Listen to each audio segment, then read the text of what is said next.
Salut les gamers et bienvenue sur ma chaîne et sur cette vidéo où je prends pour la première fois la parole pour vous parler du nouveau concept que je vais mettre en place. Comme beaucoup de gamers, je passe pas mal de temps devant mes consoles à jouer à tout un tas de jeux, que ce soit des jeux modernes ou des jeux rétro.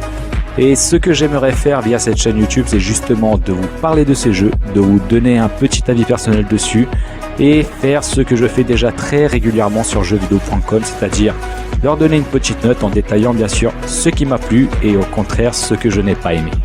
Et d'ailleurs, je sais que beaucoup d'entre vous me diront que ce n'est pas très original, que c'est un concept qui est présent depuis bien des années sur YouTube. Sauf que moi personnellement, je ne me suis encore jamais prêté à l'exercice alors que c'est un type de vidéo que j'aime beaucoup et que je regarde très régulièrement. Du coup, je me suis dit que je vais me prêter au jeu et que je vais vous proposer mes propres tests des jeux auxquels je joue. Mais avant de commencer de vous présenter le premier jeu de la chaîne, j'aimerais apporter une toute petite précision. C'est que dans mon émission, je vais vous parler principalement du jeu en lui-même, c'est-à-dire que je vais lister les points positifs et les points négatifs tout en détaillant son scénario si jamais il y en a un.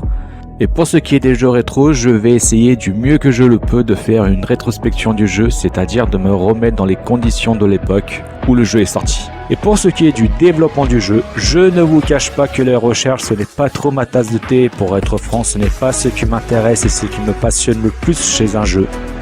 Donc, si question développement il y a des trucs intéressants à dire, je les dirai, mais je vous préviens tout de suite, ce sera un thème que je vais survoler dans mes vidéos. Voilà, maintenant que les présentations sont faites, place à ce premier épisode et au premier jeu que je teste sur ma chaîne.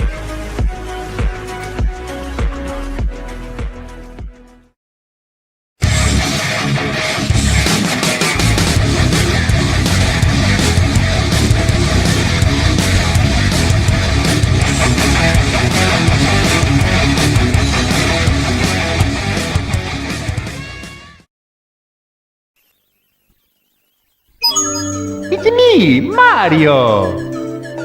Pour ce premier épisode, j'ai décidé de me pencher sur un monument du jeu vidéo. Un jeu qui est considéré par beaucoup de gamers comme l'un des meilleurs, si ce n'est le meilleur jeu de tous les temps. J'ai nommé Super Mario 64. Si vous êtes fan du jeu, je pense que vous connaissez plus ou moins son histoire et les conditions dans lesquelles le jeu sort à l'époque. Suite à la guerre des consoles qui opposait Nintendo avec sa Super Nintendo et Sega avec sa Mega Drive au début des années 90, arrive sur le marché du jeu vidéo un nouveau support qui est le support CD. Ce support permettait de stocker davantage de contenu qu'une simple cartouche et ainsi créer des jeux plus scénarisés mais surtout de créer les premiers jeux en 3D. Ainsi, de nouvelles consoles voient le jour exploitant ce système, comme la 3DO ou le Jaguar CD. Chez Sega, après un passage rapide par le Mega CD, c'est la Saturn qui voit le jour. Et pour ce qui est de Nintendo, le constructeur japonais est approché alors par Sony pour créer un support CD pour sa console. Alors je passe bien évidemment les détails, mais le projet n'aboutit pas et Sony sort alors sa PlayStation 1. Nintendo se rapproche ensuite de Philips, mais là encore la collaboration n'aboutit pas et Philips sort alors sa Philips CDI. Et pour ce qui est de Nintendo, la décision est prise d'abandonner pour le moment le support CD et revenir au support cartouche qu'ils connaissent bien mieux que le CD. Et c'est après un petit retard par rapport à leurs deux concurrents de cette époque, Sega et Sony, qui dominent le marché au milieu des années 90 avec la Saturn et la PlayStation 1, que Nintendo sort enfin en juin 1996 la Nintendo 64 avec comme jeu de lancement le Super Mario 64. Et pour être encore plus précis sur les dates, le jeu sort le 23 juin 1996 au Japon, le 29 septembre de la même année aux États-Unis, et il a fallu attendre le 1er mars 1997 pour la première sortie européenne. Chez nous, en France, le jeu était disponible dans les magasins à partir du 1er septembre. Et en ce qui me concerne, je n'ai pas connu le jeu à sa sortie, mais quelques années plus tard chez l'un de mes meilleurs potes qui avait la console avec deux jeux, ce Super Mario 64 et le Mario Party. Et pour ma part, je ne me rappelle plus exactement de l'année, mais je sais que c'est au début des années 2000 que ma mère nous a acheté, à mon frère et à moi, la N64 avec plusieurs jeux, dont ce Mario 64. Mais malgré le fait que j'avais en ma possession ce jeu pendant plusieurs années, je n'y ai pas beaucoup joué et encore pire, je ne l'ai jamais terminé. Et c'est l'une des raisons qui m'a poussé à me procurer de nouveau le jeu presque 30 ans plus tard pour réparer cette injustice. Et donc c'est avec une grande fierté que je me replonge dans le jeu une bonne vingtaine d'années plus tard. C'est parti, ou comme le dirait notre Mario, Go!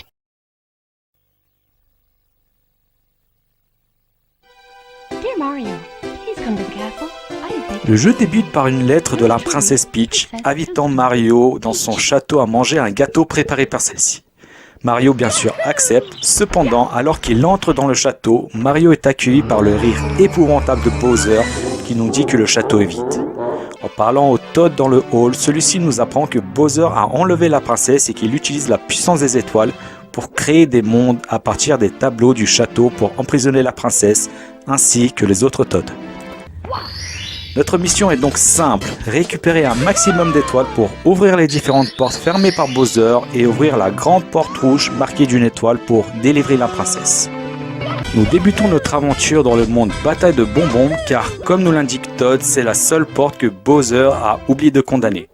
Nous découvrons rapidement que chaque tableau renferme 6 étoiles à récupérer en suivant les indices indiqués à la rentrée des niveaux.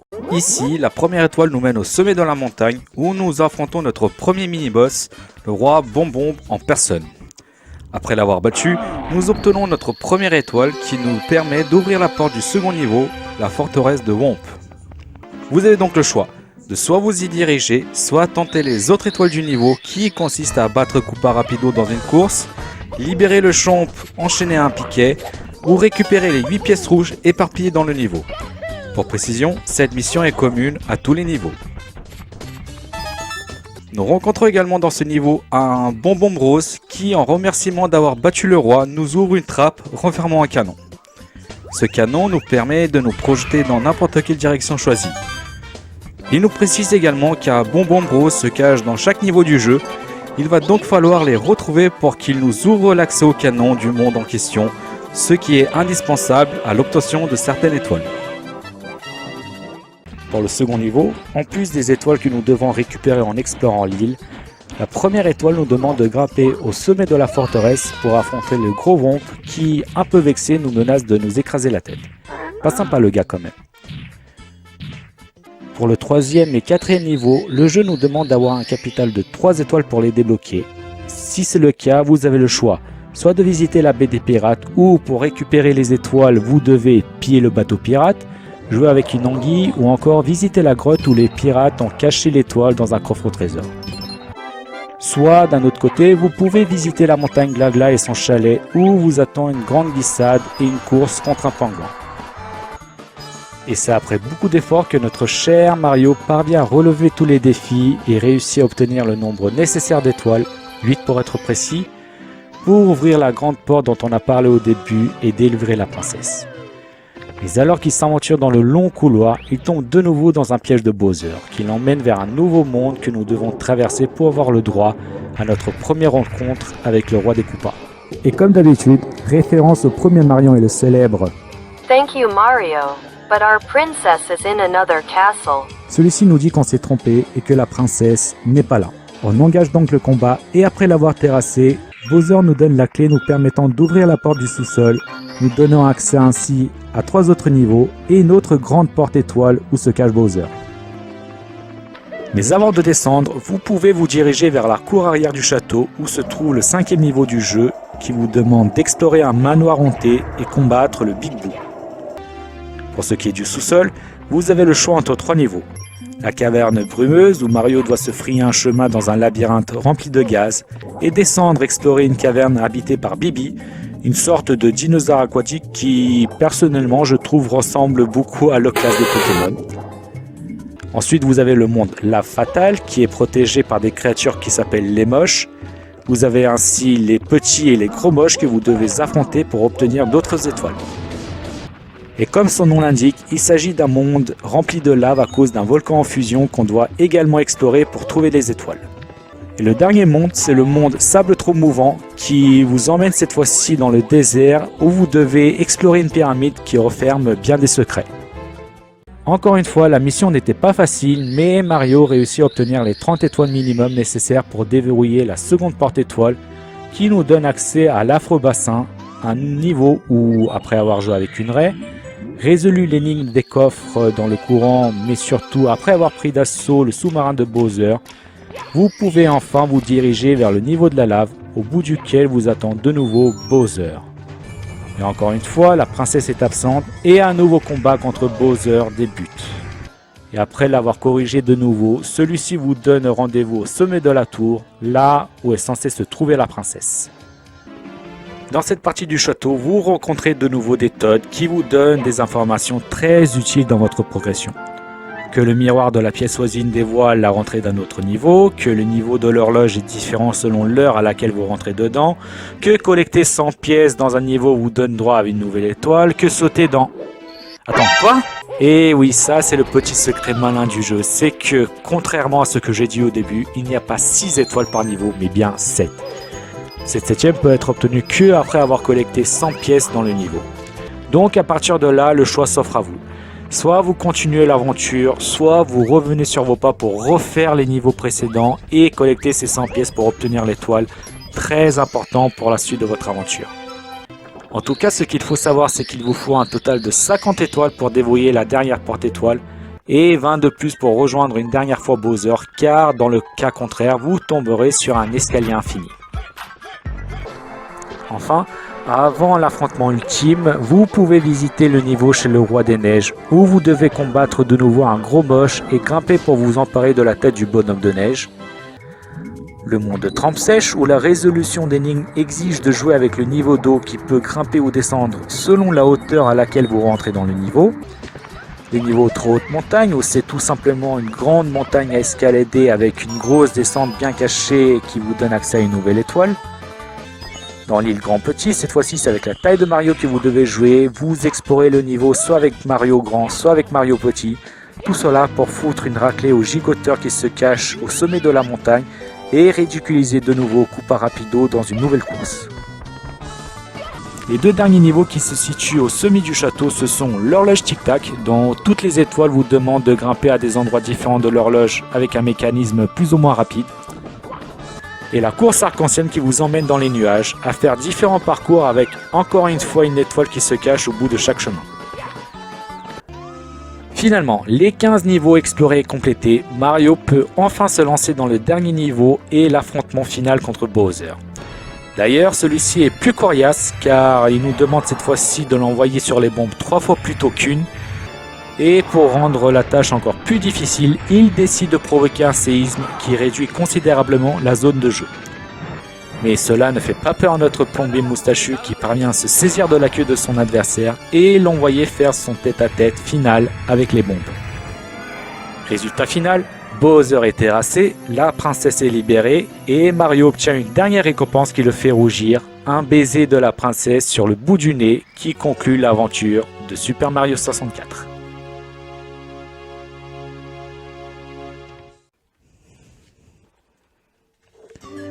Voilà pour le scénario que j'ai certes pris du temps à détailler niveau par niveau alors qu'en vrai il aurait pu être résumé en 3-4 lignes seulement. Mais comme je l'ai dit dans mon introduction, les scénarios c'est quelque chose que je vais prendre du temps à analyser car je fais partie de la catégorie de joueurs qui trouvent que les scénarios ont un rôle très important dans un jeu vidéo.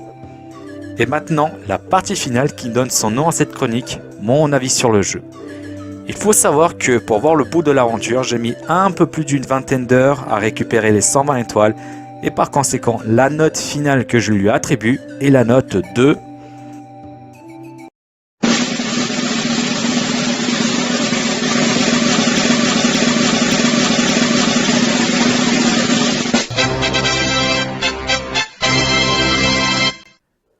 Je pense qu'il n'y a pas trop de surprises quant à la note finale, mais décortiquons tout cela. Déjà, la première chose dont j'aimerais parler, et ce qui était l'argument principal du jeu à l'époque, c'est graphisme.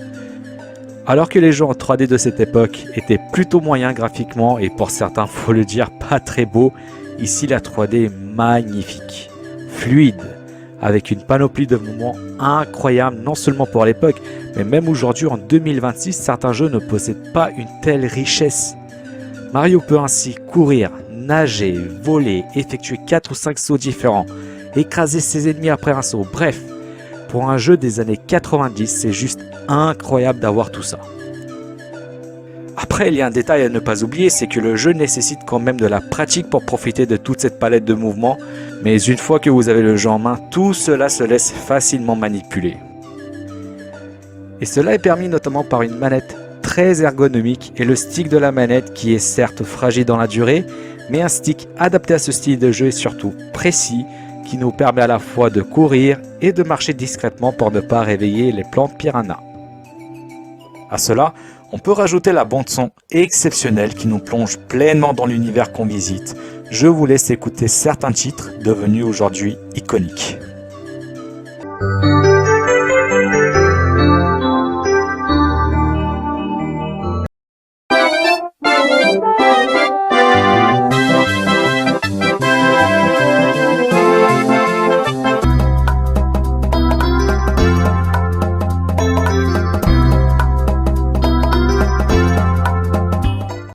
Pour continuer, j'aimerais vous parler des différents niveaux qui sont tous différents les uns des autres, que ce soit au niveau des décors, que dans les objectifs à réaliser, qui sont, mis à part la récolte des pièces rouges, tous différents les uns des autres. Niveau gameplay, on peut également citer les différentes mécaniques originales du jeu.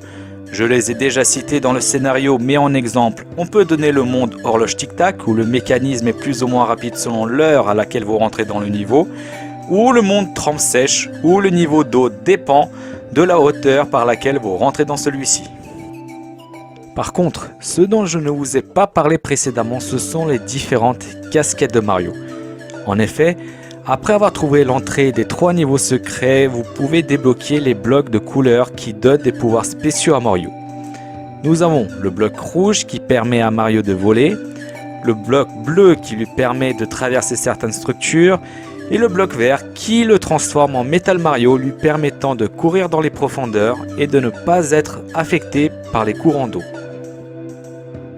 Ce qui est intéressant dans ce concept, c'est que ces casquettes sont indispensables pour obtenir certaines étoiles, vous demandant de revenir souvent sur vos pas pour débloquer un passage ou une étoile qui était hors d'atteinte précédemment. Pour illustrer cela, je vais vous raconter une anecdote de quand j'étais gamin, où je suis resté un bon moment bloqué sur l'étoile vol du Mario ailé.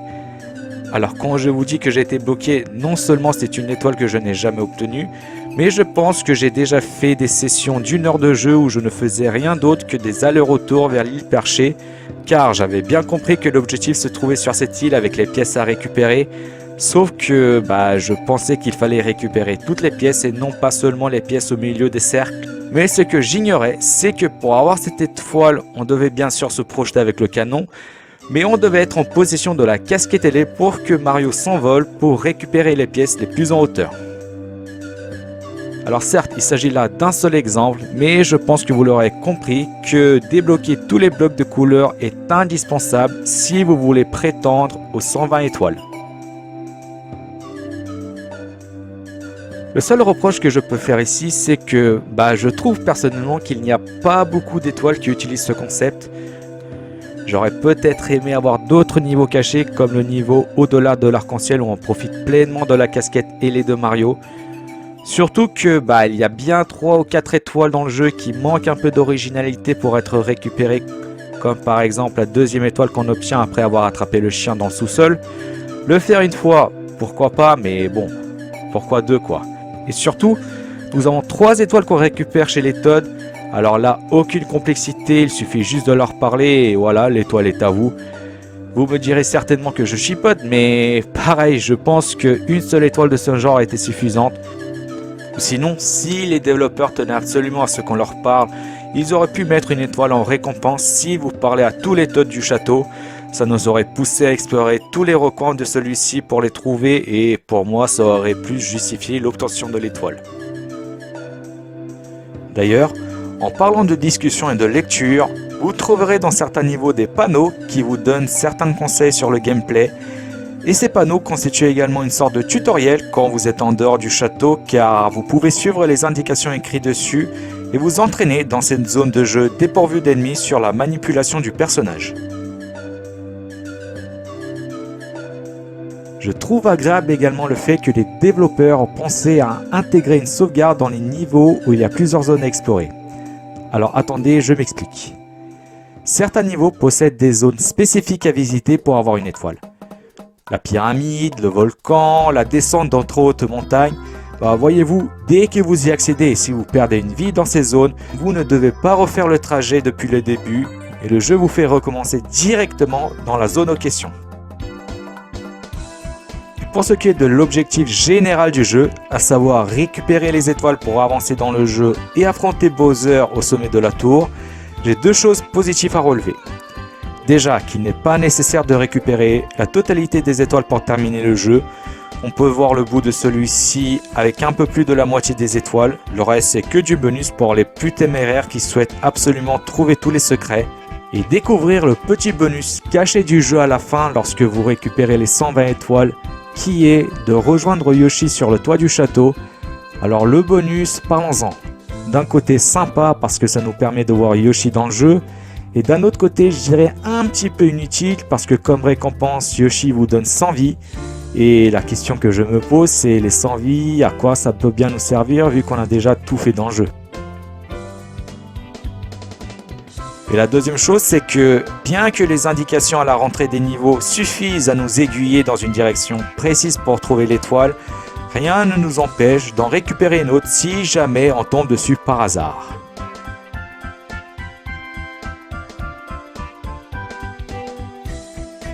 En parlant des choses astucieuses, on peut également dire que les niveaux possèdent tous plus de 100 pièces.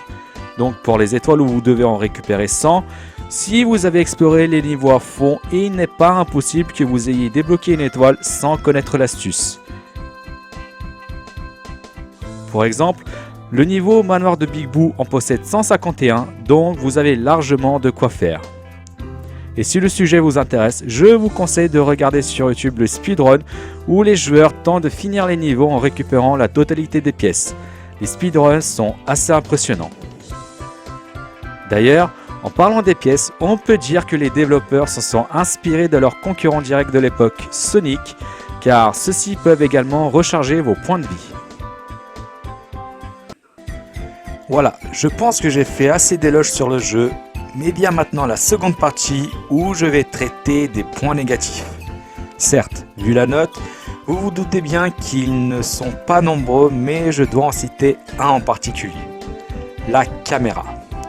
Alors certes, celle-ci est dynamique et elle change toute seule d'angle pour se positionner de façon à éviter les angles morts. Si nécessaire, vous pouvez également la pivoter avec les touches jaunes de la manette. Mais ce que je lui reproche, c'est qu'on ne puisse pas la faire tourner à 360 degrés. Dans les mondes ouverts, oui, type course arc-en-ciel ou les niveaux de Bowser, mais dans les niveaux plus fermés, comme dans le volcan ou la pyramide, non, elle ne l'est pas. Après, vous me direz que c'est logique, car la caméra est en fait gérée par les frères Lakita qu'on rencontre au début du jeu et qui nous précisent qu'ils vont nous suivre tout le long de notre aventure. D'ailleurs, on peut même en voir un dans le miroir juste avant la rentrée dans le niveau chez le roi des neiges. Donc, d'un côté, logique que ceux-ci ne puissent pas rentrer dans les murs.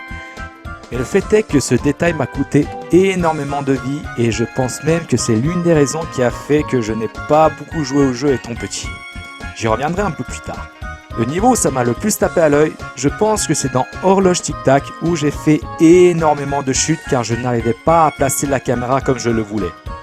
Et pour tous ceux qui ont joué au jeu, je pense que vous savez à quel point une chute peut être frustrante dans ce niveau. Mais je ne vais pas faire la mauvaise langue car il y a une façon de remédier à cela. Car le jeu nous permet de basculer la caméra en vue à la première personne, ce que je vous conseille de faire d'ailleurs lors de ce passage où vous devez monter sur cette poutre dans le monde de Trompe Sèche pour rejoindre le sommet de la structure et récupérer l'étoile. Un autre exemple qui illustre mes propos, l'étoile énigme de la pyramide.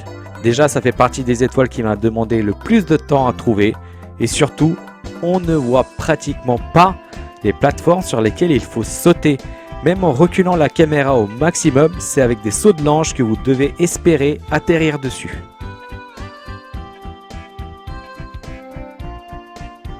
Donc voilà, c'est le seul petit point négatif du jeu que j'ai pu trouver.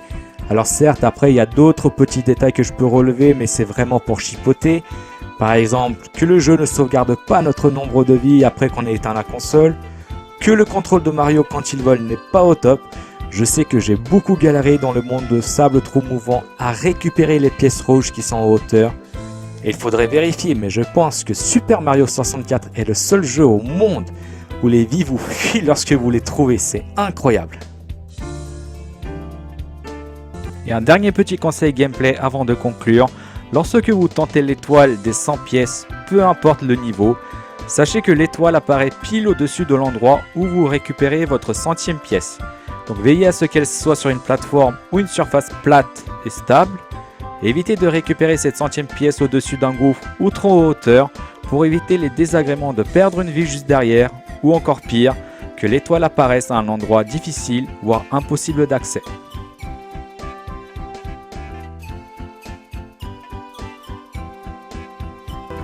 Voilà, je pense que j'ai largement fait le tour de tout ce qui peut être dit sur le jeu et place maintenant à la conclusion où j'aimerais vous faire un aveu. Durant cette vidéo, je vous ai dit plusieurs fois que j'ai eu le jeu étant enfant et l'une des raisons qui fait que je ne l'ai pas poussé au bout, c'est que à l'époque je ne l'appréciais pas plus que ça. Déjà, à l'époque où je l'ai connu chez mon pote, je pense qu'on ne s'est jamais attardé plus de 15-20 minutes dessus, alors qu'on pouvait passer des heures à jouer à Mario Party. Ensuite, lorsque je l'ai eu moi-même entre les mains, je préférais largement faire les arènes et les mini-jeux de Pokémon Stadium que d'explorer l'univers de Mario 64.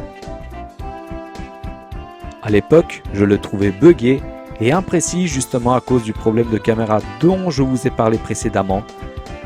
Autre anecdote d'ailleurs, j'ai réussi à retrouver un commentaire que j'ai laissé sur le site de jeuxvideo.com il y a presque 15 ans quand ils ont fait leur dossier sur les 100 meilleurs jeux de l'histoire.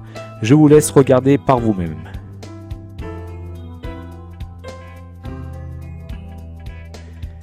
Mais si vous me demandez aujourd'hui quelles sont les raisons qui fait que je ne l'ai pas aimé à l'époque, je pense que le fait de ne pas l'avoir connu à l'époque de sa sortie est pour beaucoup. Avant de poser ma main pour la première fois sur une manette de N64, j'ai déjà eu l'occasion de jouer à pas mal de jeux qui flattaient la rétine sur PlayStation 1. Je parle ici de Tarzan, de Crash Bandicoot 2 qui était mon premier jeu sur la PS1, ou encore de Spyro le Dragon pour reprendre un autre jeu avec un univers entièrement en 3D. D'ailleurs, pour renforcer mes propos, je pense que quand j'ai moi-même eu la console, la PS2 était déjà sortie et que j'ai déjà eu l'occasion de jouer à certains jeux sur cette console. Donc forcément, je pense que j'étais moins impressionné par l'univers et les graphismes de Mario 64. Et la deuxième raison, c'est que, comme je l'ai également signalé dans mon test, le jeu est assez technique et nécessite de la pratique pour bien contrôler le personnage. Et justement, je pense que je n'ai pas eu la patience nécessaire pour m'entraîner et acquérir la maîtrise et le skill nécessaires pour profiter pleinement du jeu. D'ailleurs, même au jour d'aujourd'hui, lorsque j'ai relancé le jeu pour la première fois il n'y a pas très longtemps, il y a pas mal de passages qui m'ont fait rager. Le passage dont je me souviendrai toujours, je pense que c'est la baie des pirates, où je tentais de récupérer l'étoile piller le bateau coulé. Après avoir résolu l'énigme des coves, je ne savais pas qu'il fallait foncer au sommet pendant que le niveau d'eau diminuait pour récupérer l'étoile. Donc j'ai commencé l'ascension des plateformes depuis tout en bas, et je pense que je n'abuse pas si je vous dis que j'ai passé plus de 10 minutes à rejoindre le bloc au sommet, car je me foirais à chaque fois sur un saut et que je recommençais constamment depuis le début. Et contrairement à quand j'étais petit, je n'ai pas abandonné. J'ai continué, j'ai persévéré jusqu'à atteindre un niveau satisfaisant pour faire des choses stylées dans le jeu, et je peux vous dire maintenant que je fais partie des gens qui adorent le jeu et qui est capable à tout moment d'entreprendre une autre aventure pour récupérer les 120 étoiles.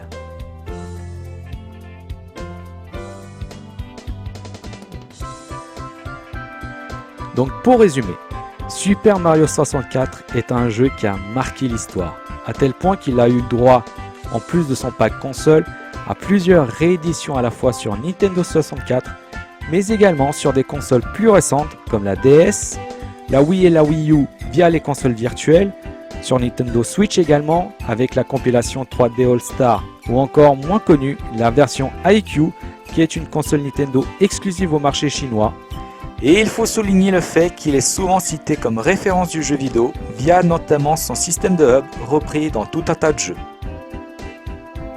Niveau graphisme, un rendu visuel très coloré et une 3D magistralement gérée, la jouabilité de Mario 64 est merveilleusement dosée, tout obéit au doigt et à l'œil, et contrôler Mario est un vrai bonheur. Et ne pas oublier la manette qui est pensée très spécialement pour le jeu et qui nous permet de doser précisément la vitesse de ses déplacements en fonction de l'inclinaison du joystick. Durée de vie très honnête et un challenge réellement progressif. S'il n'est pas difficile de terminer l'aventure en ligne droite, obtenir la totalité des étoiles est loin d'être évident, surtout dans les derniers niveaux de jeu où les pièges ne pardonnent pas.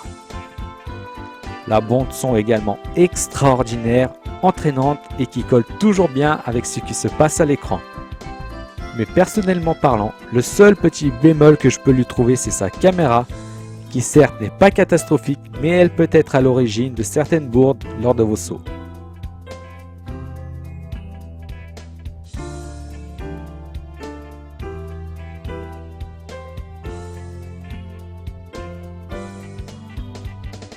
Voilà, c'est la fin de la vidéo. Je tiens à remercier toutes les personnes qui ont pris du temps à la regarder. C'est vraiment super sympa de votre part. Et si vous avez aimé, n'hésitez pas à liker et à commenter. Surtout si vous avez des conseils à me donner pour la suite. D'ailleurs, je tiens à m'excuser si jamais la qualité du son n'était pas au top ou si jamais ma langue a fourché par moment.